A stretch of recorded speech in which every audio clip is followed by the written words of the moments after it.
তো বন্ধুরা, আজকে দুপুরে রান্নার আয়োজনে আমি কিন্তু সুন্দর করে কচুর শাক কাইটটা এই যে কাইটটা ধুইয়া নিয়ে এলাম। আর এদিকে আমি কিন্তু একটুখানি চানা ভাজা নিতেছি। আর এখানে একটু চানা আর বাদাম ভাজা আছে। হয়ে গেল চানাগুলি ভাজা। এদিকে কচুর শাকগুলি বসাই দিলাম, তাতে মজা নিতেছি। আর এখানে আমি আলুগুলি সুন্দর করে লাল লাল করে ভেজে নিতেছি, কারণ ভাজা না নিলে ভালো লাগবে না।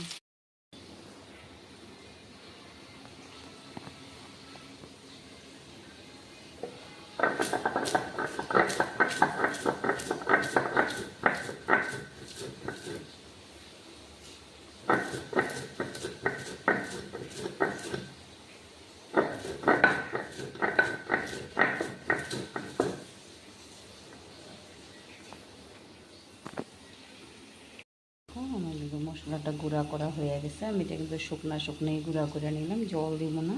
আর এদিকে দেখো আমার কিন্তু আলুগুলি ভাজা হয়ে গেছে। আর তেলটা বেশি করে একবারে দিয়ে দিয়েছিলাম, তো আলুগুলি আমি সাইড করে এখানে জিরা আর তেজপাতা ফোড়নে দিয়ে দিছি। আর একটু আদা দিন, আদাটা দিয়ে সুন্দর করে লাইড়া লিয়ে আমি একটু জিরাগুলি তো পরে দিন, বাঁধাকপিটা এখন দিয়ে দিন।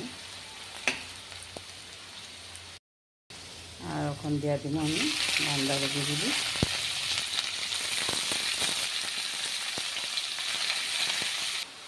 আর এদিকে আমি পরিমাণ মতন লবণ হলুদ দিয়ে দিলাম। বাঁধাকপিটা দিয়ে সুন্দর করে লাইড়া করে এখন আমি ভাজতে দিব বাঁধাকপিটা চাইতে। বন্ধুরা, কেমন আছে সবাই তোমরা? আশা করি তো সবাই ভালোই আছে, আর আমিও ভালোই আছি তোমার আশীর্বাদে। দেখো বাঁধাকপিটা কিন্তু আজকে অনেক দিন পর রান্না হইতেছে আমার। বন্ধুরা, আমি কিন্তু বাঁধাকপিটা হয়ে গেছে মোটামুটি।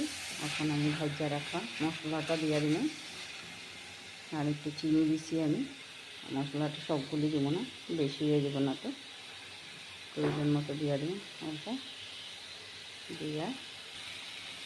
আর এখন আমি সুন্দর করে লাইড়া নিই। আর নামানোর আগে একটু ঘি দিব বন্ধুরা।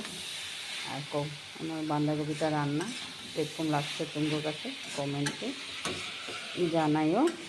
আর তোমরা কেউ কীভাবে রান্না করো এটাও জানাইও। আর এইভাবে রান্না করলে কিন্তু খাইতে খুবই স্বাদ।